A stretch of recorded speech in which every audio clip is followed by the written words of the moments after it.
Price lord, hallelujah. ದೇವರ ನಾಮಕ್ಕೆ ಸ್ತೋತ್ರವಾಗಲಿ. ಪ್ರಾರ್ಥನೆ ಮಾಡಿಕೊಳ್ಳೋಣ. ಸರ್ವ ಸೃಷ್ಟಿಕರ್ತನಾದ ತಂದೆಯ ದೇವರೇ, ಮಗನ ದೇವರೇ, ಪರಿಶುದ್ಧಾತ್ಮನೇ, ನಿಮ್ಮ ನಾಮಕ್ಕೆ ಸ್ತೋತ್ರ ಸ್ವಾಮಿ. ಈ ದಿವಸವು ಈ ಸಮಯ ಕೂಡ ನಿಮ್ಮಿಂದ ನೇಮಕವಾದಂತಹ ದಿವಸ ಸಮಯವಾಗಿದೆ, ಅದಕ್ಕಾಗಿ ಸ್ತೋತ್ರ. ಈ ದಿವಸದ ಸಂದೇಶದ ಭಾಗವನ್ನು ಹೇರಳವಾಗಿ ಆಶೀರ್ವದಿಸಿರಿ. ನಿಮ್ಮ ಪವಿತ್ರ ಆತ್ಮರ ಮೂಲಕ ನಡೆಸುವುದಕ್ಕಾಗಿ ನಿಮಗೆ ಸ್ತೋತ್ರ. ಇದನ್ನು ಕೇಳುತ್ತಿರುವ ನನ್ನ ಸಹೋದರ ಸಹೋದರಿ ಕೂಡ ಚೆನ್ನಾಗಿ ಕೇಳಿ ನಿಮ್ಮ ವಾಕ್ಯಕ್ಕೆ ವಿಧೇಯರಾಗಿ ಜೀವಿಸಿ ನಿಮ್ಮಿಂದ ಆಶೀರ್ವಾದ ಹೊಂದಲು ಬೇಕಾದಂಥ ವಿಶೇಷವಾದ ಜ್ಞಾನವನ್ನು ಅವರಿಗೆ ಅನುಗ್ರಹಿಸಿರಿ. ಅವರ ಮಕ್ಕಳನ್ನು ಅವರ ಅದೇ ಮಾರ್ಗದಲ್ಲಿ ನಡೆಸಿ ನಿಮ್ಮ ಚಿತ್ತಾನುಸಾರ ಇತರರಿಗೆಲ್ಲ ಸಾಕ್ಷಿಗಳಾಗುವಂತೆ ಮಾರ್ಪಡಿಸಿರಿ. ನಿಮ್ಮ ಪ್ರೀತಿ ಸಾಹಿಲ್ಲದೆ ಏನು ಮಾಡಲು ಸಾಧ್ಯವಿಲ್ಲ. ನಿಮ್ಮೆಲ್ಲ ಉಪಕಾರಗಳಿಗಾಗಿ, ಪ್ರೀತಿಗಾಗಿ ಕೃತಜ್ಞತಾ ವಂದನೆಗಳು ಯೇಸುವಿನ ನಾಮದಲ್ಲಿ ಪ್ರಾರ್ಥಿಸಿದ್ದೇನೆ, ನಮ್ಮ ತಂದೆಯ ಆಮೆನ್. ಇದನ್ನು ಕೇಳುತ್ತಿರುವ ನನ್ನ ಸಹೋದರ ಸಹೋದರರೇ, ನಿಮಗೂ ಕೂಡ ನನ್ನ ನಮಸ್ಕಾರಗಳು. ದೇವರ ನಾಮಕ್ಕೆ ಸ್ತೋತ್ರವಾಗಲಿ. ಹಾಲೆಲೂಯ. ಈ ದಿವಸದ ಸಂದೇಶದ ಭಾಗವು ಯೆಹೋಶುವ 2ನೇ ಅಧ್ಯಾಯ 1ರಿಂದ. ಯೆಹೋಶುವ 2ನೇ ಅಧ್ಯಾಯ 1ರಿಂದ. ದೇವರ ನಾಮಕ್ಕೆ ಸ್ತೋತ್ರವಾಗಲಿ. ವಚನದ ಕಡೆಗೆ ಹೋಗೋಣ. ನೂನನ ಮಗನಾದ ಯೆಹೋಶುವನು ಕಾನಾನ್ ದೇಶವನ್ನು, ಯೆರಿಕೋ ಪಟ್ಟಣವನ್ನು ನೋಡುವುದಕ್ಕೋಸ್ಕರ ಶೆಕೆಮಿನಿಂದ 2 ಗೂಢಚಾರರನ್ನು ಕಳುಹಿಸಿದನು. ಅವರು ಹೊರಟು ಹೋಗಿ ರಾಹಾಬಳೆಂಬ ಸುಗುಳೆಯ ಮನೆಯಲ್ಲಿ ಇಳಕೊಂಡರು. ಆಗ ಜನರು ಯೆರಿಕೋವಿನ ಅರಸರಿಗೆ, ಇಗೋ, ಈ ರಾತ್ರಿ ಇಸ್ರಾಯೇಲರ ಕಡೆಯವರು ನಮ್ಮ ದೇಶವನ್ನು ಸಂಚರಿಸಿ ನೋಡುವುದಕ್ಕೆ ಬಂದಿದ್ದಾರೆಂದು ಹೇಳಿದರು. ದೇವರ ನಾಮಕ್ಕೆ ಸ್ತೋತ್ರವಾಗಲಿ. ಹಾಗೆ ನೋಡಿ, ಇಸ್ರಾಯೇಲರನ್ನ ಕಾನಾನ್ ದೇಶಕ್ಕೆ ಸೇರಿಸಬೇಕಾದ್ರೆ 2 ಗೂಢಚಾರರನ್ನು ಹೋಗಿ ನೀವು ಕಾನಾನ್ ದೇಶವನ್ನು ನೋಡಿ ಬನ್ನಿ ಅಂತೇಳಿ ಕಳಿಸಿದ್ರು. ಆವಾಗ ಇದರ ಅರ್ಥ ಏನಪ್ಪ ಅಂದರೆ, ಇವತ್ತು ನಾವು ಕೂಡ ಒಂದು ಕಡೆ ಹೋಗಬೇಕು ಅಂತೇಳಿ ಪವಿತ್ರ ಆತ್ಮ ನಮಗೆ ಜ್ಞಾನ ಕೊಡುವುದಾದರೆ, ದೇವರು ಜ್ಞಾನ ಕೊಟ್ಟಾಗ ನಾವು ಹೋಗುವುದಾದರೆ ಏನು ಮಾಡಬೇಕಂದ್ರೆ, ಮೊದಲು ಹೋಗಿ ಆ ಸ್ಥಳವನ್ನು ನೋಡಿಕೊಂಡು ಸುತ್ತಾಡಿಕೊಂಡು ಬಂದು ಮತ್ತೆ ಅಲ್ಲಿಗೆ ಹೋಗಬೇಕು ಅಂತ ಇದರ ಅರ್ಥ. ಹಾಗೆ ಅವರಲ್ಲಿ ಹೋಗುವಾಗ ಏನು ಮಾಡಿದ್ರು, ಆ 2 ಗೂಢಚಾರರನ್ನ ಅವರು ನೇರವಾಗಿ ಅಲ್ಲಿ ಐಶ್ವರ್ಯವಂತರ ಮನೆಗೆ, ಇತರರ ಮನೆಗೆ ಹೋಗಲಿಲ್ಲ. ಅಲ್ಲಿ ರಾಹಾಬಳು ಎಂದು ಒಂದು ವೇಶ್ಯೆ ಇದ್ದಳು, ಅವರ ಮನೆಗೆ ಅವರು ಹೋದ್ರು. ಅಲ್ಲಿಗೆ ಆ ವೇಶ್ಯೆಯ ಮನೆಗೆ ಹೋದ್ರು. ಆಗ ಅಲ್ಲಿ ಅವರ ಅರಸನಿಗೆ ಏನು ಮಾಡಿದ್ರು, ಅಲ್ಲಿ ಯಾರೋ 2 ನಮ್ಮ ದೇಶವನ್ನು ನೋಡಿಕೊಂಡು ಹೋಗ್ಲಿಕ್ಕೆ ಯೆರಿಕೋ 2 ಬಂದಿದ್ದಾರೆ ಎಂಬುದರಲ್ಲಿ ಅರಸನಿಗೆ ಹೋಗಿ ಹೇಳಿದ್ರು. ನೋಡಿ, ಈ ಗೂಢಚಾರರು ನೇರವಾಗಿ ದೇವರವ್ರನ್ನ ಎಲ್ಲಿಗೆ ನಡೆಸಿದ್ರು? ವೇಶ್ಯೆಯ ಮನೆಗೆ ನಡೆಸಿದ್ರು. ಯಾಕೆ ಅಂತ ಮುಂದೆ ನೋಡ್ಕೊಳ್ಳೋಣ. ಯೆರಿಕೋವಿನ ಅರಸನು ರಾಹಾಬಳಿಗೆ, ನಿನ್ನ ಮನೆಯಲ್ಲಿ ಇಳಕೊಂಡಿರುವ ಮನುಷ್ಯರನ್ನು ತಂದೊಪ್ಪಿಸು, ಅವರು ದೇಶವನ್ನೆಲ್ಲ ಸಂಚರಿಸಿ ನೋಡಿಸುವುದಕ್ಕೆ ಬಂದವರು ಎಂದು ಹೇಳಿ ಕಳುಹಿಸಿದನು. ದೇವರ ನಾಮಕ್ಕೆ ಸ್ತೋತ್ರವಾಗಲಿ. ಅರಸ ಏನು ಮಾಡ್ತಾನೆ, ಆ ವೇಶ್ಯೆಗೆ, ರಾಹಾಬಳಿಗೆ, ಯಾರಪ್ಪ ನಿಮ್ಮಲ್ಲಿ ನಮ್ಮ ದೇಶವನ್ನು ನೋಡಕ್ಕೆ ಬಂದವರು, ನನಗೆ ಒಪ್ಪಿಸು ಅಂತ ಹೇಳ್ತಾ ಇದ್ದಾರೆ. ನೋಡಿ, ಅರಸ, ಅದು ಅವನ ಕೆಲಸವಾಗಿದೆ, ಕಳುಹಿಸು ಅಂತ. ಆಗ 4ನೇ ವಚನ, ಆ ಸ್ತ್ರೀಯು ಆ 2ರನ್ನು ಅಡಗಿಸಿಟ್ಟು ಕೇಳಿ ಬಂದವರಿಗೆ, ಆ ಮನುಷ್ಯರು ನನ್ನ ಬಳಿಗೆ ಬಂದದ್ದು ನಿಜ, ಅವರು ಎಲ್ಲಿಯವರೆಂದು ನನಗೆ ಗೊತ್ತಿದ್ದಿಲ್ಲ ಅಂತ ಹೇಳಿದ್ಲು. ನೋಡಿ, ಅವರು ಅರಸನಿಗೆ ಏನು ಉತ್ತರ ಕೊಟ್ಲು? ಆ ವೇಶ್ಯ ರಾಹಾಬಳು, ಅವ್ರು ಬಂದಿದ್ದು ನಿಜ, ಆದರೆ ಅವರು ಎಲ್ಲಿಯವರು ಅಂತ ನನಗೆ ಗೊತ್ತಿಲ್ಲ ಅಂತಲೇ. ಆದರೆ ಅವರು ಅಲ್ಲೇ ಇದ್ದಾರೆ, ಅಲ್ಲಿ ಅವರನ್ನ ಅಡಗಿಸಿಟ್ಟಿದ್ದಾಳೆ. ಯಾರು? ಈ ವೇಶ್ಯ. ಇದು ಕೂಡ ದೇವರ ಕಾರ್ಯ. ಯಾಕೆ ಅಂತ ಮುಂದೆ ನೋಡಿಕೊಳ್ಳೋಣ. ಊರ ಬಾಗಿಲನ್ನು ಮುಚ್ಚುವ ಹೊತ್ತಿನಲ್ಲಿ ಕತ್ತಲೊಳಗೆ ಹೊರಟು ಹೋದರು. ಎಲ್ಲಿಗೆ ಹೋದರೆಂದು ಗೊತ್ತಿಲ್ಲ. ಬೇಗನೆ ಅವರನ್ನು ಬೆನ್ನಟ್ಟರೆ ನಿಮಗೆ ಸಿಕ್ಕಾರು ಎಂದು ಹೇಳಿದಳು. ನೋಡಿ, ಏನು ಹೇಳ್ತಾಳೆ, ಅವರು ಇಲ್ಲಿಂದ ಹೋದ್ರು. ಊರ ಬಾಗಿಲು ಅಂದರೆ ಸಾಯಂಕಾಲ ಅಂದಾಜು ಒಂದು 6-6:30 ಇರ್ಬೋದು. ಊರ ಬಾಗಿಲು ಮುಚ್ಚೋದಕ್ಕಿಂತ ಮೊದಲು ಹೋದ್ರು. ಎಲ್ಲಿಗೆ ಹೋದ್ರು ಅಂತ ಗೊತ್ತಿಲ್ಲ. ಬೇಗ ಹೋಗಿ ಅವ್ರನ್ನ ಹಿಡ್ಕೊಳ್ಳಿ ಅಂತ ಅವಳೇ ಹೇಳಿದ್ರು. ಯಾವ ರೀತಿ ಅವಳು ಅಂದರೆ, ಒಂದು ವೇಳೆ ಅವರನ್ನು ಒಪ್ಪಿಸಿ ಕೊಟ್ಟರೆ ಅವರು ಹೊಡೆಯೋದೋ ಬಡಿಯೋದೋ ಕೊಳ್ಳೋದೋ ಶಿಕ್ಷೆಗೆ ಏನಾದರೂ ಮಾಡಬಹುದು ಅಥವಾ ಜೈಲಿಗೆ ಹಾಕ್ಬೋದು. ಅದಕ್ಕೆ ನೋಡಿ, ದೇವರು ಏನು ಮಾಡಿದರು, ಮೊದಲು ಆ ದುಷ್ಟರಿಂದ ವೇಶ್ಯೆಯ ಕಡೆಗೆ ಕಳಿಸಿದ್ರು. ನೋಡಿ, ವೇಶ್ಯೆ ಅವರನ್ನು ಅಡಗಿಸಿಟ್ಟು ಮತ್ತು ಏನು ಮಾಡಿದ್ಲು, ಎಲ್ಲಿ ಬಂದಿದ್ದು ನಿಜ, ಎಲ್ಲಿ ಹೋದ್ರೂ ಗೊತ್ತಿಲ್ಲ, ಊರು ಬಾಗಿಲು ಮುಚ್ಚೋದಕ್ಕಿಂತ ಮೊದಲು ಹೋಗಿ ಹೋಗಿ ಅವ್ರನ್ನ ಬೆನ್ನಟ್ಟಿರಿ ಅಂತಂದರೆ ಮನೆಯೊಳಗೆ ಇಟ್ಟುಕೊಂಡಿದ್ದಾಳೆ. ಯಾಕಂದರೆ ಅವರ ರಕ್ಷಣೆಗೆ ದೇವರು ದ್ವೇಷ ಮುಖಾಂತರ ದೇವ ಜನರಿಗೆ ರಕ್ಷಣೆ ಕೊಡ್ತಾರೆ ಅಂತ ಇದರ ಅರ್ಥವಾಗಿದೆ. ದೇವರನ್ನ ಯಾಕಂದರೆ ಐಶ್ವರ್ಯವಂತರು ಬಹಳ ಹಠ ಗರ್ವಿ ಅಹಂಕಾರಿಗಳು ಯಾವಾಗಲೂ ಒಳ್ಳೆಯದಕ್ಕೆ ರಕ್ಷಣೆ ಕೊಡೋರು ಅಲ್ಲ, ಅವರು ಲೋಕದ ವಿಷಯದಲ್ಲೇ ಇರುವರು. ಅದು ಇವತ್ತು ಕೂಡ ಅದೇ ರೀತಿ ನಡೀತಾ ಇದೆ ನೋಡಿ. ಒಂದು ದೇವರ ಸೇವಕರಿಗೆ ಬಹಳ ಕಷ್ಟ ಸಂಕಟ ದುಃಖದಲ್ಲಿ ಇರೋರಿಗೆ ಅಪಾಯದಲ್ಲಿ ಬಂದಾಗ ಅಂಥ ಬಡ ಬಗ್ಗರು ವೇಶ್ಯೆಯರೇ ಸಹಾಯ ಮಾಡೋದು ಇವತ್ತು ಕೂಡ ನಾವು ಗಮನಿಸೋಣ. ಇವತ್ತು ನಾನಾ ಕಡೆಗೆ ಇವತ್ತು ಬಸ್ ಸ್ಟ್ಯಾಂಡು ರೈಲ್ವೆ ಸ್ಟೇಷನಲ್ಲಿಯೋ ಅಥವಾ ಊರೊಳಗೆ ಎಲ್ಲಿಯಾದ್ರೂ ಒಂದು ವೇಶ್ಯರು ಇರ್ತಾರೆ. ಅವರ ಮಾತು ಅವರ ಒಂದು ವೃತ್ತಿ ಅವರಿಗೆ ಗೊತ್ತಿಲ್ಲದೆ ಕೆಟ್ಟದಾಗಿ ಮಾಡ್ತಾ ಇರ್ತಾರೆ. ಆದರೂ ಅವರ ಗುಣ ನಡತೆಗಳು ಮಾತುಗಳು ಎಷ್ಟೊಂದು ಚೆನ್ನಾಗಿರ್ತದೆ, ಎಷ್ಟೊಂದು ಮರ್ಯಾದೆ ಕೊಟ್ಟು ಮಾತಾಡ್ತಾರೆ ಎಂಬುದನ್ನು ನಾವು ತಿಳಿದುಕೊಳ್ಳಬಹುದು. ದೇವರ ನಾಮಕ್ಕೆ ಸ್ತೋತ್ರವಾಗಲಿ. ಅದೇ ಇವತ್ತು ನಾವು ಉತ್ತಮ ಜಾತಿ, ನಾವು ಐಶ್ವರ್ಯವಂತರು ಅಂತ ಹೇಳಿದಾಗ ಅವಂಥವ್ರ ಮಾತು ಗರ್ವ ಅಹಂಕಾರಗಳೇ ಬೇರೆ. ಇಂಥವರು ಅವರ ವೃತ್ತಿ ಒಂದು ಕೆಟ್ಟ ವೃತ್ತಿ ಆದರೂ ಕೂಡ ಅವರ ಒಂದು ಮಾತು ಗೌರವ ಉಪಕಾರ ಮಾಡುವುದು, ಕಷ್ಟ ಸಂಕಟಗಳಿಗೆ ಸಹಾಯ ಮಾಡುವುದು ಇದುವೇ ಆಗಿದೆ. ದೇವರ ನಾಮಕ್ಕೆ ಸ್ತೋತ್ರವಾಗಲಿ. ಚೆನ್ನಾಗಿ ಅರ್ಥ ಮಾಡಿಕೊಳ್ಳಬೇಕು. 5ನೇ ವಚನ, ಊರ ಬಾಗಿಲು ಮುಚ್ಚಿಯತ್ತು ಕತ್ತಲೆಗೆ ಹೊರಟು ಹೋದರು, ಎಲ್ಲಿಗೆ ಹೋದರೆಂದು ಗೊತ್ತಿಲ್ಲ, ಬೇಗನೆ ಅವರನ್ನು ಬೆನ್ನಟ್ಟಿರಿ, ನಿಮಗೆ ಸಿಕ್ಕಾರು ಎಂದು ಹೇಳಿದಳು. ನೋಡಿ ಆ ರೀತಿ. 6ನೇ ವಚನ, ಆದರೆ ಅವಳು ಆ ಮನುಷ್ಯರನ್ನ ಮಾಳಿಗೆ ಮೇಲೆ ಹತ್ತಿಸಿ ಅಲ್ಲಿ ಸಾಲಾಗಿ ಇಟ್ಟಿದ್ದ ಪುಂಡಿಯ ಹೊರೆಗಳಲ್ಲಿ ಅಡಗಿಸಿಟ್ಟಿದ್ದಳು. ನೋಡಿ, ಒಂದು ವೇಳೆ ಮನೆಯೊಳಗೆ ನುಗ್ಗಿಯವರು ಚೆಕ್ ಮಾಡಬಹುದು ಅಂತ ಹೇಳಿ ಮನೆಯ ಒಳಗೆ ಅಡಗಿಸಿಟ್ಟಿದ್ದಳು. ಪುಂಡಿ ಅಂದರೆ ಹಿಂಡಿ, ದನ ಕರುಳಿ ಹಾಕುವಂಥದ್ದು ಇರ್ಬೋದು. ಅದರ ಒಳಗೆ ಇವರನ್ನ ಏನು ಮಾಡಿದ್ರಲ್ಲಿ ಅಡಗಿಸಿಟ್ಟಲು. ಒಂದು ವೇಳೆ ಮನೆಯೊಳಗಡೆ ಬಂದು ನುಗ್ಗಿದ್ರೆ ಕಾಣ್ತಾರಲ್ಲಪ್ಪ, ಶಿಕ್ಷಿಸ್ತಾರಲ್ಲ ಅಂತೇಳಿ ಮನೆಯೊಳಗೆ ಅಡಗಿಸಿಟ್ಟಿದ್ದಳು. 7ನೇ ವಚನ, ಅರಸನ ಆಳುಗಳು ಯೋದೋಮಿನ ದಾರಿ ಹಿಡಿದು ಹೋಗಿ ಹೊಳೆದಾಟುವ ಸ್ಥಳದವರೆಗೆ ಹುಡುಕಿದರು. ಹುಡುಕುವವರು ಹೊರಟ ಕೂಡಲೇ ಊರ ಬಾಗಿಲನ್ನು ಮುಚ್ಚಿದರು. ದೇವರ ನಾಮಕ್ಕೆ ಸ್ತೋತ್ರವಾಗಲಿ. ಹಲ್ಲೆಲೂಯಾ. ಹಾಗೆ ನೋಡಿ, ಅವರು ಹೋಗಿ ಅನೇಕ ಕಡೆ ಊರೊಳಗೆಲ್ಲ ಸಂಚರಿಸಿ ನೋಡಿದ್ರು. ಯಾರೋ ಆ ಅರಸನ ಜನಗಳ ಊರಿನವರು. ಆದರೆ ಅವರಿಗೆ ಸಿಕ್ಕಿದ್ರು, ಅವರು ಸಿಕ್ಕಲಿಲ್ಲ. 8ನೇ ವಚನ, ಆ ಮನುಷ್ಯರು ಮಲಗಿಕೊಳ್ಳುವ ಮೊದಲು ಆಕೆಯು ಮಾಳಿಗೆ ಹತ್ತಿ ಅವರ ಬಳಿಗೆ ಬಂದು ಹೇಳಿದ್ದೇನೆಂದರೆ, ಯೆಹೋವನು ಈ ದೇಶವನ್ನು ನಿಮಗೆ ಕೊಟ್ಟಿರುವುದನ್ನು ಬಲ್ಲೆನು. ನಿಮ್ಮ ನಿಮಿತ್ತ ನಮಗೆ ಮಹಾ ಭೀತಿಯುಂಟಾಗಿದೆ. ದೇಶದ ನಿವಾಸಿಗಳೆಲ್ಲರೂ ಕಂಗೆಟ್ಟು ಹೋಗಿದ್ದಾರೆ ಅಂತ ಹೇಳಿದ್ದಾರೆ. ನಮಗೆ ಸ್ತೋತ್ರವಾಗಲಿ. ನೋಡಿ, ಯಾರಪ್ಪ ನೋಡಕ್ಕೆ ಬಂದವರು, ಏನು ಮಾಡ್ತಾರಂತೇಳಿ ಇಡೀ ಊರವರೇ ಹೆದರಿದ್ದಾರೆ. ಆದರೆ ರಾಹಾಬಳು ಹೇಳ್ತಾಳೆ, ನೀವು ಈ ದೇಶವನ್ನು ನೋಡ್ಕೊಂಡು ಹೋಗ್ಲಿಕ್ಕೆ ಬಂದಿದ್ದಾರೆ, ದೇಶವನ್ನು ನಿಮಗೆ ಕೊಟ್ಟಿದ್ದಾರೆ ಅಂತ ಹೇಳಿ ನಮಗೆ ಗೊತ್ತಿದೆ. ಯೆರಿಕೋವಿನ ದೇಶವನ್ನು ನಿಮಗೆ ದೇವರು ಕೊಟ್ಟಿದ್ದಾರೆ ಅಂತ ನೋಡಿ. ಆ ವೇಶ್ಯೆಯ ಮೂಲಕ ದೇವರು ಮಾತನಾಡಿದರು. ಅದನ್ನೇ ಈ ಗೂಢಾಚಾರರಿಗೆ, ಯೆಹೋಶುವನು ಕಳಿಸಿದ ಗೂಢಾಚಾರರಿಗೆ ಹೇಳ್ತಾ ಇದ್ದಾಳೆ. ನಾವು ಕಂಗೆಟ್ಟು ಹೋಗಿದ್ದೇವಪ್ಪ, ನಾವು ಏನು ಮಾಡೋಣ, ದೇಶವನ್ನು ನಿಮಗೆ ಕೊಟ್ಟಿದ್ದಾರೆ. ನೋಡಿ, ಕೆಲವೊಂದು ವೇಶ್ಯೆಯರ ಮುಖಾಂತರ ಕೊಡೋರು ದೇವರು ಆದುಕೊಂಡವರಿಗೆ ರಕ್ಷಣೆ ಕೊಡಲು ವೇಶ್ಯರನ್ನು ಕೂಡ ಉಪಯೋಗಿಸಿಕೊಳ್ತಾರೆ.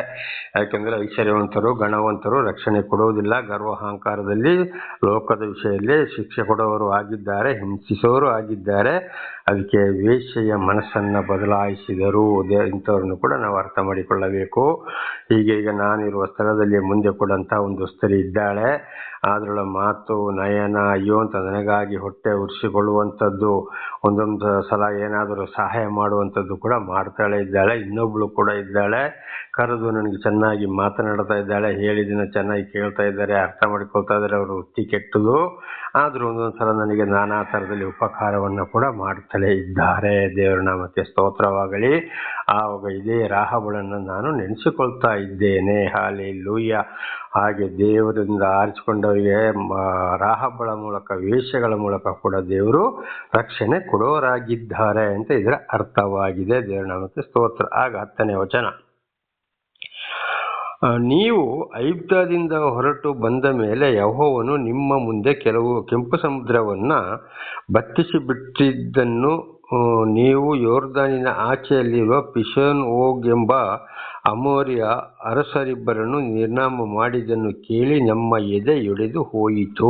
ನೋಡಿ, ಮೊದಲೇ ವಿಷಯ ಗೊತ್ತಿದೆ. ಐಗುಪ್ತರನ್ನ ಇಸ್ರೇಲ್ ದೇಶದಿಂದ ಬಿಡುಗಡೆ ಮಾಡಿಕೊಂಡು ಬಂದರು. ಕೆಂಪು ಸಮುದ್ರದ ನೀರನ್ನ ಅಡ್ಡಗೋಡೆಗೆ ನಿಲ್ಲಿಸಿ ಇಸ್ರೇಲರನ್ನ ದಾಟಿಸಿದ್ರು. ಅವರ ವಿರೋಧಿಗಳನ್ನು ಅಲ್ಲಿ ಮುಚ್ಚಿದ್ರು ಎಂಬುದನ್ನೇ ವೇಶ್ಯ ಕೂಡ ದೇವರ ವಿಷಯವನ್ನು ತಿಳ್ಕೊಂಡಿದ್ದಾಳೆ. ಆಗ ನಮ್ಮ ಎದೆ ಒಡೆದು ಹೋಯ್ತಿದೆ ಎಂಥ ದೇವರು ಅಂತೇಳಿ. ಅದೇ ದೇವರು ಇವತ್ತು ಈ ದೇಶವನ್ನು ನಿಮ್ಮ ಕೈಗೆ ಕೊಟ್ಟಿದ್ದಾನೆ ಎಂಬುದಾಗಿ ಕೂಡ ಆ ವೇಶ್ಯ ಇವರಿಗೆ ತಿಳಿಸಿದಳು. ದೇವರ ನಾಮಕ್ಕೆ ಸ್ತೋತ್ರವಾಗಲಿ. ಇದೆಲ್ಲವೂ ದೇವರ ಕಾರ್ಯವಾಗಿದೆ. ನಿಮ್ಮನ್ನು ಎದುರಿಸುವ ಧೈರ್ಯವು ಒಬ್ಬನಲ್ಲಿಯೂ ಇಲ್ಲ. ನಿಮ್ಮ ದೇವರಾದ ಯೆಹೋವನೊಬ್ಬನೇ ಪರಲೋಕದಲ್ಲಿಯೂ ಭೂಲೋಕದಲ್ಲಿಯೂ ದೇವರು ಅಂತ ನೋಡಿ ಆ ವಿಷಯ ಹೇಳ್ತಿರುವ ಮಾತು. ನಿಮ್ಮನ್ನು ಎದುರಿಸುವವರು ಯಾರೂ ಇಲ್ಲ.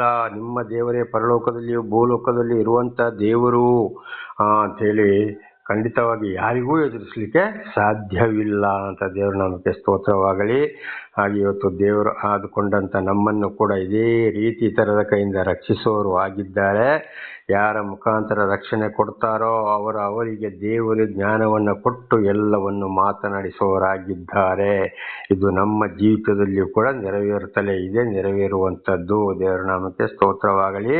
ಆದ್ದರಿಂದ ನಾವು ಅವರಿಗೆ ಸಮಯ ಸಿಕ್ಕಿದಾಗ ಅವರಿಗೆ ಬುದ್ಧಿವಾದ ಹೇಳಬೇಕು, ಒಳ್ಳೆಯದನ್ನು ಹೇಳಬೇಕು, ಪ್ರೀತಿ ಮಾಡಬೇಕು. ಅವರನ್ನು ಸಮಯ ನೋಡಿಕೊಂಡು ಅವರೊಂದಿಗೆ ದೇವರ ವಿಷಯವನ್ನು ಕೂಡ ನಾವು ಮಾತಾಡಬೇಕು. ಇದು ಇವತ್ತು ನನ್ನ ಜೀವಿತದಲ್ಲಿ ಇವತ್ತು ಕೂಡ ನಡೀತಾ ಇರುವ ಒಂದು ಕೆಲಸವಾಗಿದೆ. ದೇವರು ನನ್ನ ಮೂಲಕ ನಡೆಸ್ತಾ ಇದ್ದಾರೆ, ಬುದ್ಧಿವಾದ ಹೇಳ್ತಾ ಇದ್ದಾರೆ, ತಿಳಿಸ್ತಾ ಇದ್ದಾರೆ. ಈಗ ನಾನು ಹಿಂದೆ ಹೇಳಿದ ಹಾಗೆ ಇಬ್ಬರಿಗೂ ಅದೇ ರೀತಿ ಅರ್ಥ ಆಗಿದೆ.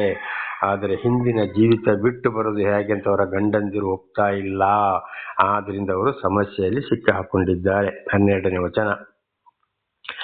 ಆದ್ದರಿಂದ ಈಗ ನೀವು ನನಗೆ ನಂಬತಕ್ಕ ಒಂದು ಗುರುತು ಕೊಟ್ಟು ನಾನು ನಿಮಗೆ ದಯೆ ತೋರಿಸಿದಂತೆ ನೀವು ನನ್ನ ತಂದೆಯ ಮನೆಯವರಿಗೆ ದಯೆ ತೋರಿಸುವನಾಗಿಯೂ ನನ್ನ ತಂದೆ ತಾಯಿಗಳನ್ನು ಸಹೋದರ ಸಹೋದರಿಯರನ್ನು ಅವರಿಗಿದ್ದುದೆಲ್ಲವನ್ನು ನಾಶ ಮಾಡದೆ ಉಳಿಸುವುದಾಗಿ ಯೆಹೋವನ ಹೆಸರಿನಲ್ಲಿ ಪ್ರಮಾಣ ಮಾಡಬೇಕೆಂದು ಬೇಡಿಕೊಳ್ಳುತ್ತೇನೆ ಎಂಬುದೇ. ನೋಡಿ, ಆ ವೇಷ ಭಿನ್ನ ಹೇಳ್ತಾಳೆ ಇಬ್ಬರಲ್ಲಿ. ನನಗೆ ಒಂದು ಗುರುತಾಗಬೇಕು, ನಾನು ನಿಮ್ಮನ್ನು ರಕ್ಷಿಸಿದ್ದೇನೆ ಅಂತೇಳಿ ನೀವು ನನ್ನ ತಂದೆ ತಾಯಿಗಳನ್ನು ಕೂಡ ಎಲ್ಲರನ್ನ ಉಳಿಸಬೇಕು, ನಾಶ ಮಾಡಬಾರದು. ಯೆರಿಕೋ ಪಟ್ಟಣವನ್ನು ನೀವು ನಾಶ ಮಾಡ್ತೀರಿ ಅಂತೇಳಿ ಅವರಿಗೆ ಚೆನ್ನಾಗಿ ಗೊತ್ತಿದೆ. ಈ ಒಂದು ಭಿನ್ನವನ್ನು ಆ ಗೂಢಚಾರದ ಹತ್ರ ಹೇಳ್ತಾ ಇದ್ದಾಳೆ. ದೇವರ ನಾಮಕ್ಕೆ ಸ್ತೋತ್ರವಾಗಲಿ. ಹಾಗೆ ಇದರ ಅರ್ಥ ಏನಪ್ಪ ಅಂದರೆ, ಯಾರಾದರೂ ವೇಶ್ಯರು ಇರುವುದಾದರೂ, ಏನಾದರೂ ಇಂಥ ಒಂದು ದೇವರನ್ನು ಅರಿಯದ ಇಂಥ ಒಂದು ಕೃತ್ಯದಲ್ಲಿ ಇರುವುದಾದರೂ, ದೇವರನ್ನು ಅರಿತ ಮೇಲೆ ದೇವರು ದರ್ಶನ ಕೊಡುವಾಗ ಇದು ವಿಶೇಷವಾಗಿ ಸ್ತ್ರೀಯರಿಗೆ ಸಂಬಂಧಪಟ್ಟಂಥ ಸಂದೇಶವಾಗಿದೆ. ಅಂಥವ್ರು ಏನಾದರೂ ಅದು ಎಲ್ಲರಿಗಲ್ಲ, ಅಂಥವರಿಗೆ ಮಾತ್ರ. ಮತ್ತು ಎಲ್ಲರೂ ಚೆನ್ನಾಗಿ ಅರ್ಥ ಮಾಡಿಕೊಳ್ಳಬೇಕು, ಇದನ್ನು ಇತರರಿಗೂ ತಿಳಿಸಬೇಕು. ಹಾಗೆ ಆಗುವಾಗ ದೇವರ ಸತ್ಯ ಸುವಾರ್ತಿಗರು ಬಂದಾಗ ಅವರೊಂದಿಗೂ ಕೂಡ ಇದೇ ಭಿನ್ನವನ್ನು ಇಡಬೇಕಾಗ್ತದೆ. ದೇವರು ಆದುಕೊಂಡವರೊಂದಿಗೆ ಅಂದರೆ ಖಂಡಿತವಾಗಿ ನಮಗಾಗಿ ಪ್ರಾರ್ಥನೆ ಮಾಡಿರಿ, ನಾವು ನಮ್ಮನ್ನು ಕೂಡ ಉಳಿಸಬೇಕು ಎಂಬುದಾಗಿ ದೇವರು ಯಾರ ಮುಖಾಂತರ ರಕ್ಷಣೆ ಸಹಾಯ ಮಾಡಿಸ್ತಾರ ಈಗ ಅಂಥವರಿಗೆ ಅರ್ಥ ಮಾಡಿಕೊಂಡು ಇದೇ ಮಾತನ್ನು ಹೇಳುವುದು ಬಹಳ ಒಳ್ಳೆಯದಾಗಿದೆ. 14ನೇ ವಚನ. ಆಗ ಆ ಮನುಷ್ಯರು, ನೀವು ನಮ್ಮ ಸಂಗತಿಯನ್ನು ಹೊರಪಡಿಸದಿದ್ದರೆ ನಾವು ನಿಮ್ಮ ಪ್ರಾಣಕ್ಕೆ ಹೊಣೆಯಾಗಿರುವೆವು. ಯೆಹೋವನು ಈ ದೇಶವನ್ನು ನಮಗೆ ಅನುಗ್ರಹಿಸಿದ ಮೇಲೆ ಈ ನಮ್ಮ ಮಾತಿನಂತೆ ನಿನ್ನಲ್ಲಿ ದಯದಿಂದ ನಡೆದುಕೊಳ್ಳುವೆವು ಅಂದರು. ಆಗ ಇಬ್ಬರು ಗೂಢಚಾರರು ಏನು ಹೇಳ್ತಾರೆ, ನಮ್ಮನ್ನು ಯಾರಿಗೂ ಹೇಳಬಾರ್ದು, ಮಾಡಬಾರ್ದು, ಯಾವ ವಿಷಯವನ್ನು ಹೇಳಬಾರ್ದು. ಆವಾಗ ಈ ದೇಶವನ್ನು ನಾಶ ಮಾಡುವ ಸಂದರ್ಭದಲ್ಲಿ ನಿಮ್ಮನ್ನು ನಾವು ಉಳಿಸ್ತೇವೆ, ನಿನ್ನ ಸಂಸಾರದ ಕುಟುಂಬವನ್ನೇ ಎಂಬುದಾಗಿ ಅಲ್ಲಿ ಹೇಳಿದರು. ದೇವರ ನಾಮಕ್ಕೆ ಸ್ತೋತ್ರವಾಗಲಿ. ಹಲ್ಲೆಲೂಯಾ. ಆಗ ಕೂಡ ನಾವು ಏನು ನೋಡಬೇಕು, ಅಂಥವರಿಗೆ ಇದೇ ರೀತಿ ನಾವು ಕೂಡ ಅವರಿಗೆ ಅಂಥವರು ಸಿಕ್ಕಿದಾಗ ಮಾತಾಡಿದಾಗ ಹೇಳಬೇಕು, ಖಂಡಿತವಾಗಿ ನೀವು ದೇವರ ಕಡೆಗೆ ತಿರುಗಿ ಖಂಡಿತವಾಗಿ ಇವಾಗ ದೇವರು ಮುಂದೆ ಬರುವಂಥ ನಾಶನವನ್ನು ತಿಳಿಸುವಾಗ ಯಾರಿಗೂ ಹೇಳಬಾರ್ದು, ನಾವು ಇಂಥವರಾಗಿ ಹೇಳಬಂದರೆ ಅಂಥ ಒಂದು ಕಠಿಣ ಶಿಕ್ಷೆ ನಮಗೆ ಅಂಥ ಊರು ಜನಗಳಿರುವ ಸ್ಥಳಕ್ಕೆ ಹೋದಾಗ ಈ ಮಾತನ್ನು ಹೇಳಬೇಕು. ನಮ್ಮ ವಿಷಯ ಯಾರಿಗೂ ಹೇಳಬಾರ್ದು, ನೀವು ಚೆನ್ನಾಗಿ ನಡ್ಕೊಳ್ಳಿ, ನಿಮ್ಮನ್ನು ದೇವರು ಆಶೀರ್ವಾದ ಮಾಡ್ತಾನೆ ಎಂಬುದಾಗಿ. ದೇವರ ನಾಮಕ್ಕೆ ಸ್ತೋತ್ರವಾಗಲಿ. 15ನೇ ವಚನ. ಅವಳ ಮನೆಯನ್ನು ಊರುಗೋಡೆಯ ಮೇಲಿದ್ದರಿಂದ ಅವರನ್ನು ಹಗ್ಗದ ಮೂಲಕ ಕಿಟಿಕಿಯಿಂದ ಕೆಳಗೆ ಇಳಿಸಿ ಅವರಿಗೆ, ನೀವು ಹಿಂದೆಟ್ಟುವಾಗ ಸಿಕ್ಕದಂತೆ ಈ ಪರ್ವತಕ್ಕೆ ಓಡಿ ಹೋಗಿ ಅಲ್ಲಿ 3 ದಿನ ಅಡಗಿಕೊಂಡಿದ್ದು ಅವರು ಹಿಂದಿರುಗಿದ ಮೇಲೆ ನಿಮ್ಮ ದಾರಿ ಹಿಡಿದು ಹೋಗಿರಿ ಅಂದಳು. ನೋಡಿ ಅಲ್ಲಿಂದ ಊರವರು ಏನ್ ಮಾಡಿದ್ರು, ಆ ಅರಸ ಕಳಿಸಿದಾಗ ಅವ್ರನ್ನ ಹಿಡಿದು ಒಪ್ಪಿಸಿ ಅಂತ ಹೇಳಿದಾಗ ಇವ್ರನ್ನ ಅಡಗಿಸಿಟ್ಲು. ಅವರು ಹುಡುಕಿಕೊಂಡು ಹೋದಾಗ ಸಿಕ್ಲಿಲ್ಲ, ಹಿಂದಿರುಗಿ ಬಂದ್ರು. ಆಗ ಏನ್ ಮಾಡಿದ್ಲು, ಕಿಟಕಿಯಿಂದ ಕೆಳಗಡೆ ಇಳಿಸಿ ಅಲ್ಲಿ ಒಂದು ಬೆಟ್ಟ ಇದೆ, ಆ ಬೆಟ್ಟಕ್ಕೆ ಹೋಗಿ 3 ದಿವಸ ಅಲ್ಲಿ ಅಡಗಿಕೊಳ್ಳಿರಿ, ಆಮೇಲೆ ನೀವು ಅಲ್ಲಿಂದ ಹೊರಟು ಹೋಗಿರಿ ಎಂಬುದಾಗಿ ದೇವರ ನಾಮಕ್ಕೆ ಸ್ತೋತ್ರವಾಗಲಿ. ನೋಡಿ ಎಂಥ ಒಂದು ಉಪಕಾರಣ. ಮನೆಯೊಳಗೆ ಒಂದು ಹುಡುಕಿಯರು ಎಂಬುದಾಗಿ ಚೀಲದೊಳಗೆ ಅಡಗಿಸಿಟ್ಟಲು, ಅಲ್ಲಿಂದ ಕಿಟಕಿಯಿಂದ ಕೆಳಗೆ ಇಳಿಸಿದಳು, ಅಲ್ಲಿಂದ ಆ ಬೆಟ್ಟಕ್ಕೆ ಓಡಿ ಹೋಗಿ 3 ದಿವಸ ಇರಿ, ಮತ್ತೆ ಅಲ್ಲಿಂದ ನೀವು ಹೊರಟು ಹೋಗಿ ಅಂತೇಳಿ ಅವರಿಗೆ ದಾರಿ ಹೇಳಿಕೊಟ್ಟು ಉಪಾಯವನ್ನ ಹೇಳಿಕೊಟ್ಟಳು. ಇದು ದೇವರ ಕಾರ್ಯ. ಹಾಗೆ ಇವತ್ತು ದೇವರಿಂದ ರಕ್ಷಣೆ, ದೇವರು ಆರಿಸಿಕೊಂಡವರಿಗೆ ವೇಶ್ಯರ ಮೂಲಕವೂ ಕೂಡ ದೇವರು ಇತರರಿಂದ ಬರುವ ಕಷ್ಟ, ಸಂಕಟ, ದುಃಖಗಳಿಂದ ರಕ್ಷಿಸ್ತಾರೆ ಎಂಬುದಕ್ಕೆ ಇದೊಂದು ಉದಾಹರಣೆ. ಇಳಿಸವರಿಗೆ 17ನೇ ವಚನ. ಆಗ ಅವರು, ನಾವು ಹೇಳುವ ಮಾತಿನಂತೆ ನೀವು ನಡೆಯದಿದ್ದರೆ ನೀನು ನಮ್ಮಿಂದ ಮಾಡಿಸಿದ ಪ್ರಮಾಣದಿಂದ ಬಿಡುಗಡೆಯಾಗಿರುವೆವು. ದೇವರ ನಾಮಕ್ಕೆ ಸ್ತೋತ್ರವಾಗಲಿ. ಆಗ ಅವ್ರು ಏನ್ ಮಾಡಿದ್ರು, ನಾವು ಹೇಳುವ ಮಾತಿನಂತೆ ನೀವು ನಡೆಯದಿದ್ದರೆ ನೀವು ನಮ್ಮಿಂದ ಮಾಡಿಸಿದ ಪ್ರಮಾಣದಿಂದ ಬಿಡುಗಡೆ. ನಾವು ಹೇಳಿದಾಗೆ ಅಂದ್ರೆ ಯಾರಿಗೂ ಹೇಳಬಾರದು, ನಮ್ಮ ವಿಷಯವನ್ನ, ಈ ಯೆರಿಕೋ ಪಟ್ಟಣವನ್ನು ಕೂಡ ನಾಶ ಮಾಡ್ತೀವಿ ಅಂತ ಯಾರಿಗೂ ಹೇಳಬಾರದು. ಒಂದು ವೇಳೆ ಹೇಳಿದ್ರೆ ಖಂಡಿತವಾಗಿ ನಿಮಗೂ ಕೂಡ ದೇವರಿಂದ ಸಹಾಯ ಬರುವುದಿಲ್ಲ ಎಂಬುದಾಗಿ ಗೂಢಚಾರರು ವೇಶ್ಯೆಗೆ ಹೇಳ್ತಾರೆ. ಹಾಗೆ ನಾವು ಕೂಡ ಇತರರಿಗೆ ಕಷ್ಟ, ಸಂಕಟ, ದುಃಖಗಳ ಮಧ್ಯೆ ಊರಲ್ಲಿ ಸಿಕ್ಕಿದಾಗ, ದೇವರು ಕಳಿಸುವಾಗ ನಮಗೆ ಅಲ್ಲಿ ಸಹಾಯ ಮಾಡಿದವರಿಗೆ ನಾವು ಏನು ಹೇಳಬೇಕು, ನಾವು ಇಂಥವರು ಅಂತ ಯಾರಿಗೂ ಹೇಳ್ಬಾರ್ದು.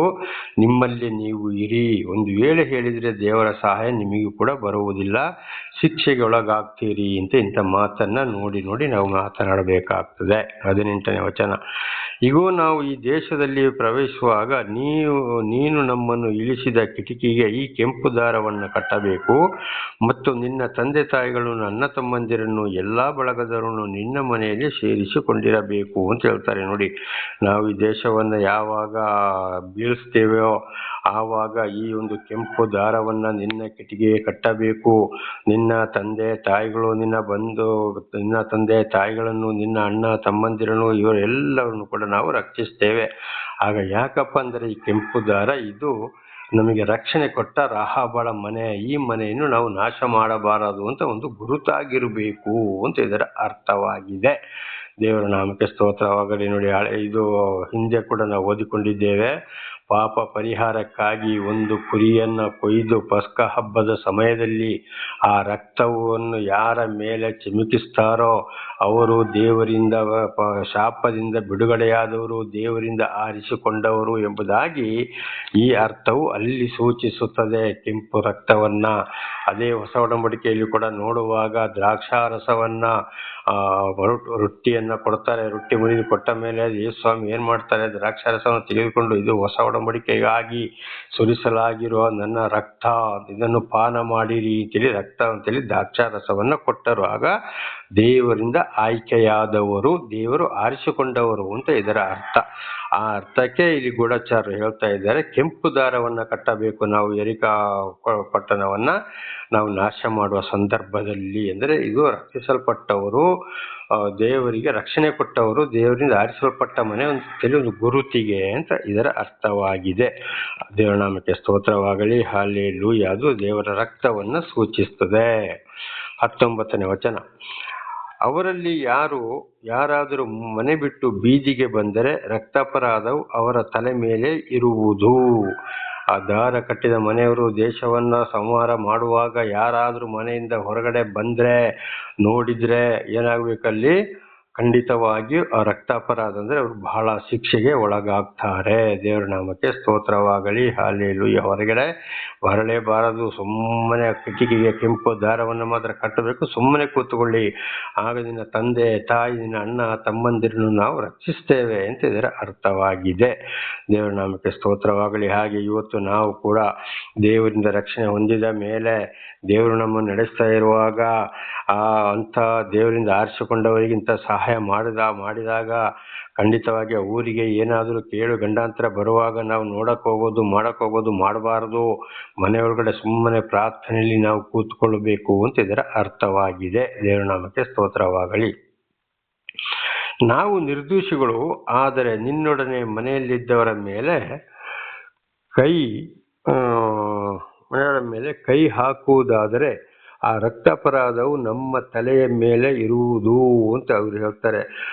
ನಾವು ನಿರ್ದೋಷಿಗಳಪ್ಪ, ನಮ್ಮ ಮೇಲೆ ಯಾವುದೇ ತಪ್ಪು ಬರೋದಿಲ್ಲ, ನೀನು ಈ ರೀತಿ ಹೇಳಿದ್ಯಾ, ನಾವು ಕೂಡ ನಿನಗೆ ಮಾತು ಕೊಟ್ಟಿದ್ದೇವೆ, ಮತ್ತೆ ಏನಾದರೂ ನಿಮಗೆ ನಾವು ತೊಂದರೆ ಮಾಡಿದರೆ ನಿಮ್ಮ ಪಾಪಕ್ಕೆ ನಾವೇ ಕಾರಣರಾಗ್ತೇವೆ, ಅಂದರೆ ನಿಮ್ಮ ಅಪರಾಧಕ್ಕೆ ನಾವೇ ಕಾರಣರಾಗ್ತೇವೆ ಅಂತ ಆ ಗೂಢಚಾರರು ಮಾತನ್ನು ಕೊಟ್ಟು ಪ್ರಮಾಣ ಮಾಡ್ತಾರೆ. ಹಾಗೆ ಇವತ್ತು ನಾವು ಕೂಡ ಭರವಸೆಯನ್ನು ಕೊಡುವರಾಗಿರಬೇಕು ಅಂತವರಿಗೆ. 20ನೇ ವಚನ, ಇದಲ್ಲದೆ ನೀನು ಈ ನಮ್ಮ ಸಂಗತಿಯನ್ನು ಹೊರ ತರುವುದಾದರೆ ನಮ್ಮಿಂದ ಮಾಡಿಸಿದ ಪ್ರಮಾಣದಿಂದ ಬಿಡುಗಡೆಯಾಗಿರುವೆವು ಎಂದರು. ದೇವರ ನಾಮಕ್ಕೆ ಸ್ತೋತ್ರವಾಗಲಿ. ಈ ವಿಷಯನ ಏನಾದರೂ ಹೊರಗಡೆ ಮಾಡಿದ್ರೆ ಖಂಡಿತವಾಗಿ ಪ್ರಮಾಣದಿಂದ ಬಿಡುಗಡೆ, ನಮ್ಮಿಂದ ನಿಮಗೆ ಸಹಾಯ ಆಗುವುದಿಲ್ಲ ಅಂತ ಮತ್ತೆ ಅಲ್ಲಿ ಎಚ್ಚರಿಸ್ತಾ ಇದ್ದಾರೆ ಯಾರು? ಗೂಢಚಾರರು. 21ನೇ ವಚನ, ಅದಕ್ಕೆ ಅವಳು ನಿಮ್ಮ ಮಾತಿನಂತೆ ಆಗಲಿ ಎಂದು ಹೇಳಿ ಅವರನ್ನು ಕಳುಹಿಸಿದಳು. ಅವರು ಹೋದ ಮೇಲೆ ಆ ಕೆಂಪು ದಾರವನ್ನು ಕಿಟಿಕಿಗೆ ಕಟ್ಟಿದಳು. ಆಮೇಲೆ ಅವರನ್ನು ಹೊರ ಕಳಿಸಿದಳು. ಹೋದ್ಮೇಲೆ ಅವರನ್ನು ಇಳಿಸಿದಾಗ ಕಿಟಿಕಿಗೆ ಕೆಂಪು ದಾರವನ್ನು ಕಟ್ಟಿದಳು. ಆಗ ಅಲ್ಲಿಗೆ ರಕ್ಷಣೆ ಬಂತು ಎಂಬುದಾಗಿ ಇದರ ಅರ್ಥ. ದೇವರ ರಕ್ತವು ಅದನ್ನು ಸೂಚಿಸ್ತದೆ, ರಕ್ಷಣೆ ಸೂಚಿಸ್ತದೆ ಎಂಬುದಾಗಿದೆ ಇದರ ಅರ್ಥವಾಗಿದೆ. ದೇವರ ನಾಮಕ್ಕೆ ಸ್ತೋತ್ರವಾಗಲಿ. 22, ಅವರು ಆ ಪರ್ವತವನ್ನು ಸೇರಿ ಬೆನ್ನಟ್ಟುವವರು ಹಿಂದಿರುಗುವ ತನಕ 3 ದಿವಸ ಅಲ್ಲೇ ಇದ್ದರು. ಬೆನ್ನಟ್ಟುವವರು ಅವರನ್ನು ದಾರಿಯುದ್ದಕ್ಕೂ ಹುಡುಕಿ ಕಾಣದೆ ಹಿಂದಿರುಗಿದರು. ನೋಡಿ, ಅವರು ಹುಡುಕಿದ್ದಾರೆ. ಅವರು ವಾಪಸ್ ಊರಿಗೆ ಎರಿಕೋ ಪಟ್ಟಣಕ್ಕೆ ಬರ್ತಾರೆ. ಅಂದರೆ ಅವರನ್ನು ಹುಡುಕಿಕೊಂಡು ಹೋದವರು. ಆಮೇಲೆ ರಾಹಾಬಳು ವೇಶ್ಯ ಹೇಳಿದಾಗೆ 3 ದಿವಸ ಬೆಟ್ಟದಲ್ಲೇ ಇದ್ದು ಆಮೇಲೆ ಹೊರಟು ಹೋದರು. ಹಾಗೆ ಇವತ್ತು ದೇವರ ಆರಿಸಿಕೊಂಡಂಥ ನಮಗೆ ಕಷ್ಟ, ಸಂಕಟ, ದುಃಖಗಳಲ್ಲಿ ಅವರು ವೇಶ್ಯರಾದರೂ ಕೂಡ ಏನು ಬುದ್ಧಿವಾದ ಹೇಳ್ತಾರೋ, ಯಾವ ರೀತಿ ಹೇಳ್ತಾರೋ ಆ ಮಾತನ್ನು ನಾವು ಕೇಳಲೇಬೇಕಾಗಿದೆ. ಅದು ದೇವರಿಂದ ಬರುವಂಥ ಮಾತು, ಅವರ ಮುಖಾಂತರ ರಕ್ಷಣೆಗಾಗಿ. ಆಗಲೇ ಹೇಳಿದ ಹಾಗೆ ನನಗೆ ಕೂಡ ಒಂದು ವೇಶ್ಯ ಕೂಡ ಇಲ್ಲಿ ಆಗಲೇ ಹೇಳಿದೆ. ಅದೇ ಒಂದು ಸಹೋದರಿ ಕೂಡ ಏನು ಮಾಡ್ತಾರೆ ಅಂದರೆ, ಇಂಥವ್ರು ಹೀಗೆ ಇದ್ದಾರೆ ಇಂಥವ್ರ ಹತ್ರ ಹೀಗೆ ಮಾತಾಡಬೇಕು, ಎಲ್ಲ ಅಂತೇಳಿ ಇಂಥವ್ರನ್ನ ನಂಬಬಾರದು ಅಂತ ಕೂಡ ನನಗೆ ಅನೇಕ ವಿಷಯವನ್ನು ತಿಳಿಸಿದಳು. ದೇವರ ನಾಮಕ್ಕೆ ಸ್ತೋತ್ರವಾಗಲಿ. ಅದು ಕೂಡ ನಿಜವಾಗಿದೆ. ಹಾಗೆ ನೋಡಿ, ದೇವರು ಆ ಸಹೋದರಿಯ ಮುಖಾಂತರ ನನಗೆ ಕೂಡ ತಿಳಿಯಪಡಿಸಿದ್ದಾರೆ. ದೇವರ ನಾಮಕ್ಕೆ ಸ್ತೋತ್ರ. ಹಲ್ಲೆಲೂಯಾ. 23ನೇ ವಚನ, ಆಗ ಅವರಿಬ್ಬರು ಬೆಟ್ಟದಿಂದಿಳಿದು ಹೊಳೆದಾಟಿ ನೂನನ ಮಗನಾದ ಯೆಹೋಶುವನ ಬಳಿಗೆ ಬಂದು ನಮಗೆ ಸಂಭವಿಸಿದ್ದನ್ನೆಲ್ಲ ತಿಳಿಸಿದರು. ಅವರಲ್ಲಿಂದ ಬಂದು ಯೆರಿಕೋ ಪಟ್ಟಣದಿಂದ ಏನೇನು ನಡೆಯುತ್ತೆ ಎಂಬುದನ್ನು ಎಲ್ಲ ಯೆಹೋಶುವನಿಗೆ ತಿಳಿಸಿದ್ರು. ಹಾಗೆ ಇವತ್ತು ನಾವು ಕೂಡ ಒಂದು ವೇಳೆ ಹಾಗೆ ಯಾರನ್ನಾದರೂ ಕಳಿಸುವುದಾದರೆ ಅವರು ಯಾರು ಕಳಿಸಿದ್ರೋ ಅವರಿಗೆ ಅಲ್ಲಿ ನಡೆದಂಥ ವಿಷಯಗಳನ್ನೆಲ್ಲ ವಾಪಸ್ಸು ಬಂದು ಆ ಸಭಾ ಪಾಲಕನಿಗೆ, ಸಭೆ ನಡೆಸುವವರಿಗೆ ಎಲ್ಲ ವಿಷಯಗಳನ್ನು ತಿಳಿಸಬೇಕು ತಿಳಿದರ ಅರ್ಥವಾಗಿದೆ. ಇದಲ್ಲದೆ ಅವರು ಯೆಹೋಶುವನಿಗೆ, ಯೆಹೋವನು ನಿಜವಾಗಿಯೂ ಈ ದೇಶವನ್ನು ನಮಗೆ ಕೊಟ್ಟಿದ್ದಾನೆ, ಆ ದೇಶವನ್ನೆಲ್ಲ ನಮಗೆ ಕೊಟ್ಟಿದ್ದಾನೆ, ಅದರ ನಿವಾಸಿಗಳೆಲ್ಲ ನಮ್ಮ ನಿಮಿತ್ತ ಕಂಗೆಟ್ಟು ಹೋಗಿದ್ದಾರೆ ಎಂದು ತಿಳಿಸಿದರು. ಖಂಡಿತವಾಗಿ ಆ ದೇಶವನ್ನು ನಮಗೆ ಕೊಟ್ಟಿದ್ದಾರೆ ದೇವರು. ಆ ನಿವಾಸಿಗಳು ಯಾರಪ್ಪ, ಯಾಕೆ ಬಂದವರು, ಏನು ಮಾಡ್ತಾರ ಅಂತೇಳಿ ಗಲಿಬಿಲಿಗೊಂಡಿದ್ದಾರೆ. ನಮಗೆ ಇಂಥವರು ಈ ರೀತಿ ಉಪಕಾರ ಮಾಡಿದ್ರು ಅಂತ ಕೂಡ ಬಂದು ತಿಳಿಸಿದ್ರು. ದೇವರ ನಾಮಕ್ಕೆ ಸ್ತೋತ್ರವಾಗಲಿ. ಹಲ್ಲೆಲೂಯಾ. ಹಾಗೆ ಇದು ನೋಡಿದರೆ ಅರ್ಥ ಏನಪ್ಪ ಅಂದರೆ, ಅದನ್ನ ತಿಳಿದುಕೊಂಡಿದ್ದೇವೆ. ಮತ್ತೊಂದ್ಸಲ ಇದರ ಮುಖ್ಯ ಸಾರಾಂಶ ಏನಂದ್ರೆ, ದೇವರು ಆರಿಸಿಕೊಂಡವರನ್ನ ಒಂದು ಕಡೆಗೆ ಕಳಿಸುವಾಗ, ಆ ಯೋಚನೆ ಬಂದಾಗ ಅಲ್ಲಿಗೆ ಹೋಗಬೇಕಾದ್ರೆ ಆ ಸಭಾಪಾಲಕರು ಏನ್ ಮಾಡ್ಬೇಕಂದ್ರೆ, ಅಲ್ಲಿ ಒಂದು ಇಬ್ಬರನ್ನ ಆ ದೇಶಕ್ಕೆ ಹೋಗಿ, ಆ ಜಾಗಕ್ಕೆ ಹೋಗಿ ನೋಡ್ಕೊಂಡು ತಿರುಗಾಡ್ಕೊಂಡು ಬನ್ರಪ್ಪ ಅಂತ ಕಳಿಸ್ಬೇಕು. ಒಂದೇ ಸಲ ಹೋಗುವುದು ಅಲ್ಲ. ಒಂದು ಊರನ್ನ ಬಿಟ್ಟು ಇನ್ನೊಂದು ಊರಿಗೆ ಹೋಗ್ಬೇಕಾದ್ರೆ ಖಂಡಿತವಾಗಿ ಒಂದು ಸುವಾರ್ತೆಗೆ ಹೋಗುವಾಗಲೂ ಕೂಡ ಮೊದಲು ಏನ್ ಮಾಡಬೇಕು, ಅಲ್ಲಿ ಹೋಗಿ ತಿಳ್ಕೊಂಡು ಮಾಡಿಕೊಂಡು ಮತ್ತೆ ಹೋಗಿ ಕಾಲಿಡಬೇಕು. ಒಂದೇ ಸಲ ಹೋಗುವುದು ಅಲ್ಲ. ದೇವರ ನಾಮಕ್ಕೆ ಸ್ತೋತ್ರವಾಗಲಿ. ಅಲ್ಲಿ ಎಂಥವ್ರು ಹೇಗಿರ್ತಾರೆ ಅಂತೇಳಿ ತಿಳ್ಕೊಂಡು ಹೋಗಬೇಕಾಗಿದೆ. ಹೊಸ ಒಡಂಬಡಿಕೆಯಲ್ಲಿ ಯೇಸು ಸ್ವಾಮಿ ಕೂಡ ಇದನ್ನೇ ಹೇಳಿದ್ದಾರೆ. ದೇವರ ನಾಮಕ್ಕೆ ಸ್ತೋತ್ರವಾಗಲಿ. ಒಂದು ಊರಿಗೆ ಇಬ್ಬಿಬ್ಬರಾಗಿ ಹೋಗಿ ಅಲ್ಲಿ ಹೋದಾಗ ಊರಿನಲ್ಲಿ ಉತ್ತಮರು ಯಾರೆಂದು ತಿಳಿದುಕೊಂಡು ಅಲ್ಲಿ ತಂಗಿರಿ. ಅಲ್ಲಿಂದ ಮುಂದೆ ನಾನು ನಿಮಗೆ ತಿಳಿಸಿದಾಗ, ಜ್ಞಾನ ಕೊಟ್ಟಾಗ, ಮಾತನಾಡಿದಾಗ ಅಲ್ಲಿಂದ ಮುಂದೆ ನೀವು ಹೋಗಿರಿ ಎಂಬುದಾಗಿ ಹೊಸ ಒಡಂಬಡಿಕೆಯಲ್ಲಿ ಯೇಸು ಸ್ವಾಮಿ ಕೂಡ ಅದನ್ನೇ ಹೇಳಿದ್ದಾರೆ, ಇದೇ ಮಾತನ್ನ.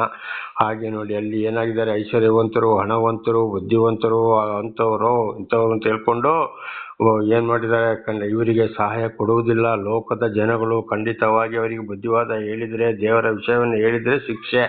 ಅದು ಇವತ್ತು ಕೂಡ ನಡೀತಲೇ ಇದೆ. ಒಳ್ಳೆ ಮಾತು ಹೇಳಿದಾಗ ಐಶ್ವರ್ಯವಂತರ ಹತ್ರ, ದೊಡ್ಡ ದೊಡ್ಡ ಹಣವಂತರ ಹತ್ರ, ರಾಜಕಾರಣಿಗಳ ಹತ್ರ ಹೋಗಿ ಮಾತಾಡಕ್ಕೆ ಆಗುವುದೇ ಇಲ್ಲ. ದೇವರು ಆರಿಸಿಕೊಂಡವರನ್ನ ಯಾರ ಬಳಿಗೆ, ಬಡವರ ಬಳಿಗೆ, ವೇಶ್ಯರ ಬಳಿಗೆ ಹೇಳುವಂಥದ್ದು, ಕಳಿಸುವಂಥದ್ದು. ಅದಕ್ಕೆ ಯೇಸು ಸ್ವಾಮಿ ಕೂಡ ಒಂದು ಮಾತು ಹೇಳಿದ್ದಾರೆ ನೋಡಿ, ನಾನು ಪಾಪಿಗಳ ರಕ್ಷಣೆಗಾಗಿ ಬಂದಿದ್ದೇನೆ ಇಲ್ಲಿಗೆ ಅಂತದೆ, ಪಾಪಿಗಳಿಗಾಗಿ ನಾನು ಬಂದಿದ್ದೇನೆ ಅಂತ. ಹಾಗೆ ಯೇಸು ಸ್ವಾಮಿ ಯಾರ ಹತ್ರ ಹೋದ್ರು, ಕೋರ್ಟ್ ಹತ್ರ ಹೋದ್ರು, ಕುಂಟರ ಹತ್ರ ಹೋದ್ರು, ವೇಶ್ಯರ ಹತ್ರ ಹೋದ್ರು, ಬಹಳ ಕಷ್ಟ ಸಂಕಟ ದುಃಖದಲ್ಲಿ ಇದ್ದವರ ಹತ್ರ ಹೋದ್ರು. ಹೊಸ ಒಡಂಬಡಿಕೆಯಲ್ಲಿ ಅವರನ್ನೇ ಗುಣಪಡಿಸ್ತಾ ಹೋದ್ರು, ಅವರನ್ನೇ ಎಚ್ಚರಿಸ್ತಾ ಹೋದ್ರು. ಆದ್ರೆ ನೋಡಿ, ಅಲ್ಲಿ ಕೊರ್ನೇಲಿಯ ಮತ್ತು ಜಕರ್ಯ ಎಂಬ ಇಬ್ಬರು ಇದ್ರು. ಅವರಿಬ್ಬರು ಅಧಿಕಾರಿಗಳು. ಆದ್ರೆ ಅವರ ಮನಸ್ಸನ್ನು ಅರಿತುಕೊಂಡು ಅವರ ಬಳಿಗೆ ಹೋದರು, ಒಂದೇ ಸಲ ಹೋಗ್ಲಿಲ್ಲ. ಹೊಸ ಒಡಂಬಡಿಕೆಯಲ್ಲಿ ಇದನ್ನು ಬೈಬಲ್ ಓದಿದಂತೆ ನಿಮ್ಮೆಲ್ಲರಿಗೂ ಗೊತ್ತಾಗಿರ್ಬೋದು, ಅಥವಾ ಓದದೆ ಇರುವ ನನ್ನ ಸಹೋದರ ಸಹೋದರಿಯರು ಗೊತ್ತಿಲ್ಲದವರಿಗೂ ಇದೊಂದು ಅರ್ಥವಾಗಿದೆ, ಪರಮಾತ್ಮನ ವಿಷಯವಾಗಿದೆ. ಹಾಗೆ ಅಲ್ಲಿ ಹೋಗುವಾಗ ಅಂಥವರಿಗೆ ರಕ್ಷಣೆ ಕೊಡುವುದು ದೇವರು, ಅಂಥವರ ಬಳಿಗೆ ಕಳಿಸ್ತಾರೆ. ಹಾಗೆ ವೇಶ್ಯರ ಮೂಲಕ ಕೂಡ ದೇವರು ರಕ್ಷಣೆಯನ್ನ ಕೊಡ್ತಾರೆ. ಅದಕ್ಕೂ ಯೇಸು ಸ್ವಾಮಿ ಒಂದು ಮಾತನ್ನು ಹೇಳಿದ್ದಾರೆ ಹೊಸ ಒಡಂಬಡಿಕೆಯಲ್ಲಿ, ನಿಮಗಿಂತ ಮೊದಲು ವೇಶ್ಯರು ಪರಲೋಕಕ್ಕೆ ಹೋಗ್ತಾರೆ ಎಂಬುದಾಗಿ ಯೇಸು ಸ್ವಾಮಿ ಹೇಳಿದ್ದಾರೆ ಹೊಸ ಒಡಂಬಡಿಕೆಯಲ್ಲಿ. ನಿಮಗಿಂತ ಮೊದಲು ಆ ವೇಶ್ಯರು ಪರಲೋಕಕ್ಕೆ ಹೋಗ್ತಾರೆ. ಗೊತ್ತಿಲ್ಲದೆ ಅವರ ನೀತಿಯನ್ನ ಮಾಡ್ತಾ ಬಂದಿರಬಹುದು, ಅಥವಾ ಕೆಲವು ಒಂದು ತಾಯಿಯಂದಿರು ಕೂಡ ಕೆಲಸದಲ್ಲಿ ಇದ್ದಾಗ ಮುಂದೆ ಮಕ್ಕಳು ಬೆಳೀತಾ ಬರುವಾಗ ಕೆಲಸವನ್ನ ಮಾಡ್ತಾರೆ, ಅವರಿಗೆ ಯಾರು ಅಂತ ಗೊತ್ತಿಲ್ಲ. ಹಾಗೆ ನೋಡಿ, ಅಲ್ಲಿ ಎರಡು ವೇಶ್ಯರ ಹತ್ರ ಕೂಡ ದೇವರು ಹೋಗ್ತಾ ಇದ್ರು. ಯೋವನ್ನ ಸುವಾರ್ತೆಯಲ್ಲಿ ನೋಡುವಾಗ ಒಂದು ಸ್ತ್ರೀ ವೇಷತನ ಮಾಡಿ ಸಿಕ್ಕಿ ಬಿದ್ದಾಗ ಅವಳನ್ನು ಕಳುಹಿಸ್ತಾ ಇದ್ರು ಕೊಲ್ಲಕ್ಕೆ. ಯೇಸು ಸ್ವಾಮಿ ಅದೇ ಮಾರ್ಗದಲ್ಲಿ ಹೋಗಿ, ನಿಮಗೆ ತಪ್ಪು ಮಾಡದವರು ಇದ್ರೆ ಮಾತ್ರ ನೀವು ಇಲ್ಲಿ ಕಲ್ಲು ಹೊಡೆಯಿರಿ ಎಂಬುದಾಗಿ ಹೇಳಿ ನೆಲದ ಮೇಲೆ ಏನೋ ಬರೀತಾ ಇದ್ರು. ಆವಾಗ ಅವರು ಒಬ್ಬರನ್ನೊಬ್ಬರು ಅರ್ಥ ಮಾಡಿಕೊಂಡು ಅಲ್ಲಿಂದ ಬಿಟ್ಟು ಹೋದರು, ಕಾರಣ ಅವರೆಲ್ಲರೂ ತಪ್ಪು ಮಾಡಿದವರೇ. ಆಮೇಲೆ ವೇಷಗೆ ಏನ್ ಹೇಳ್ತಾರೆ, ನಿನ್ನ ಪಾಪವನ್ನು ಕ್ಷಮಿಸಿದ್ದೇನೆ, ಇನ್ನು ಮುಂದೆ ನೀನು ಈ ತಪ್ಪು ಮಾಡಬೇಡ ಅಂತ ಹೇಳಿದ್ರು. ದೇವರ ನಾಮಕ್ಕೆ ಸ್ತೋತ್ರವಾಗಲಿ. ಹಾಗೆ ಯೋಹಾನ 4ನೇ ಅಧ್ಯಾಯದಲ್ಲಿ ಕೂಡ ನೋಡುವಾಗ ಸಮಾರ್ಯದ ಮಹಿಳೆ 5 ಗಂಡಂದಿರಿದ್ರು. ಹೋಗಿ ಆ ಸ್ತ್ರೀ ಮಧ್ಯಾಹ್ನ ಸಮಯದಲ್ಲಿ ನೀರಿಗೆ ಬರುವಾಗ ಬಿಸಿಲಿಗೆ ಅಲ್ಲಿ ಕೂತುಕೊಂಡು, ಅಮ್ಮ ನನಗೂ ಸ್ವಲ್ಪ ನೀರು ಕೊಡು ಅಂತ ಅಮ್ಮ ಅಂತ ಕರೆದ್ರು ಆ ವೇಷೆಯನ್ನ. ನೀನು ವೇಷ, ದೂರ ಹೋಗು, ನನ್ನ ಹತ್ರ ಮಾತಾಡಬೇಡ, ಬರಬೇಡ ಅಂತ ಏನಾದ್ರು ಹೇಳಿದ್ರೆ ಏನು ಕರೆದ್ರು? ಅಮ್ಮ ಅಂತ ಈ ಶಬ್ದ ಯಾಕೆ ಅಂದ್ರೆ, ಯೇಸು ಸ್ವಾಮಿಯ ತಾಯಿ ಅವರು ಕೂಡ ಒಂದು ಸ್ತ್ರೀ ಆಗಿದ್ದಳು. ಅಂದ್ರೆ ಒಂದು ಸ್ತ್ರೀ ತಾಯಿಗೂ ಕೂಡ ಸಮಾನ ಅಂತ ಅಂತವರಿಗೆ ಗೌರವ ಕೊಟ್ಟು ಪ್ರೀತಿಯಿಂದ ಮಾತಾಡಿ ಅವರ ಮನಸ್ಸನ್ನ ನಮ್ಮ ಕಡೆಗೆ ಸೆಳೆದುಕೊಂಡು ಆಮೇಲೆ ಅವರಿಗೆ ಅವರ ವಿಷಯನ ತಪ್ಪನ್ನ ತಿಳಿಸ್ಬೇಕು ನಿಧಾನವಾಗಿ ಅಂತ ಇದರ ಅರ್ಥವಾಗಿದೆ. ಹಾಗೆ ಅಮ್ಮ ಅಂತ ಕರೆದ್ರು. ಗೊತ್ತಿಲ್ಲದೆ ತಪ್ಪು ಮಾಡ್ತಾ ಇಲ್ಲ. ಆದ್ರೆ ಇವತ್ತೇನಾಗಿದೆ, ಅವಳು ಸೂಳೆ, ಅವಳು ವ್ಯಭಿಚಾರಿಣಿ, ಅವಳು ಅಂಥವಳು, ಇವಳು ಇಂಥವಳು ಅಂತ ಹೇಳಿಕೊಂಡು ನಾನಾ ರೀತಿಯಲ್ಲಿ ಹೀಯಾಳಿಸುವವರು, ಮನನೋಯಿಸುವವರು ಆಗಿದ್ದಾರೆ. ಆಗ ಒಂದು ವೇಳೆ ಆ ಹೇಳುವಂಥವರೇ ಅವರ ಹೆಂಡತಿಯರೇ ಅಥವಾ ಸ್ತ್ರೀಯರೇ, ಅವರ ಮಕ್ಕಳೇ, ಅವರ ಅಕ್ಕ ತಂಗಿಯಂದಿರೇ, ಅವರ ಸಂಸಾರದಲ್ಲಿ ಯಾರಾದರೂ ವೇಶ್ಯರಿದ್ರೆ ಈ ರೀತಿ ಹಾಗೆ ಹೇಳ್ತಾರಾ? ಇಲ್ಲ, ಅವರ ಪರವಾಗಿ ಮಾತಾಡ್ತಾರೆ ಅಲ್ಲವೇ? ದೇವರ ನಾಮಕ್ಕೆ ಸ್ತೋತ್ರವಾಗಲಿ. ಹಾಗೆ ನೋಡಿ, ಈ ಒಂದು ಉದಾಹರಣೆ ಕೂಡ ದೇವರಿಂದ ರಕ್ಷಣೆ ಯಾರ ಮುಖಾಂತರ? ವೇಶ್ಯರ ಮುಖಾಂತರ ತಿಳಿಸ್ತದೆ. ಆ ಸಮಯ ಸಿಕ್ಕಿದಾಗ ಅಂಥವರನ್ನ ಯಾವ ರೀತಿ ಇವರು ಯೆರಿಕೋ ಪಟ್ಟಣದ ನಾವು ಮುಂದೆ ಓದ್ಬೋದು, ಅಲ್ಲಿ ನಾಶ ಮಾಡಿದಾಗ ಈ ವೇಶ್ಯೆಯನ್ನು ಅವರ ತಂದೆ ತಾಯಿ ಅಣ್ಣ ತಮ್ಮಂದಿರನ್ನು ಎಲ್ಲ ಊರಿಂದ ಹೊರಗಡೆ ಹಾಕಿ, ಯಾರು ದೇವರ ದೂತರೇ ಹೊರಗಡೆ ಹಾಕಿ ಅಲ್ಲಿ ಆ ಊರನ್ನ ನಾಶ ಮಾಡ್ತಾರೆ ಎಂಬುದಾಗಿ ನಾವು ಮುಂದೆ ಕೂಡ ಇದನ್ನ ತಿಳಿದುಕೊಳ್ಳಬಹುದು. ದೇವರ ನಮಗೆ ಸ್ತೋತ್ರ. ಹಾಗೆ ಇಂಥವರಿಗೂ ಕೂಡ ಇಂಥವರಿಂದಲೇ ಸಹಾಯ ಬರುತ್ತದೆ. ಅಂತ ಸಮಯ ಸಂದರ್ಭ ಸಿಕ್ಕಿದಾಗ ಯೇಸು ಸ್ವಾಮಿ ಪ್ರೀತಿಸಿದ ಹಾಗೆ ನಾವು ಕೂಡ ಅವರನ್ನ ಪ್ರೀತಿಸಬೇಕು. ಒಂದೇ ಸಲ ಅವರ ತಪ್ಪುಗಳನ್ನ ಹೇಳಿ ಅವರಿಗೆ ಮನನೋಯುವಾಗೆ ಮಾತಾಡಬಾರದು. ನಮ್ಮ ಕುಟುಂಬ ಸಂಸಾರದಲ್ಲಿ ಕೂಡ ನಾವು ಸ್ವಲ್ಪ ಅರ್ಥ ಮಾಡಿಕೊಳ್ಳಬೇಕು, ಯಾರು ಹೇಗಿದ್ದಾರೆ. ಒಂದು ವೇಳೆ ಇರ್ಬೋದು, ಒಂದು ವೇಳೆ ಇಲ್ಲದಿರ್ಬೋದು. ಆದರೂ ಮುಂದಿನ ಪರಿಸ್ಥಿತಿ ಕೂಡ ಏನಾಗಬಹುದು, ಯಾವ ರೀತಿ ಆಗ್ತದೆ ಅಂತ ಹೇಳಕ್ಕೆ ಸಾಧ್ಯವಿಲ್ಲ ಎಂಬುದಾಗಿ ಚೆನ್ನಾಗಿ ಅರಿತುಕೊಳ್ಳಬೇಕಾಗಿದೆ. ಇದುವೇ ರಕ್ಷಣೆ. ದೇವರ ನಾಮಕ್ಕೆ ಸ್ತೋತ್ರವಾಗಲಿ. ಹಲ್ಲೆಲೂಯಾ.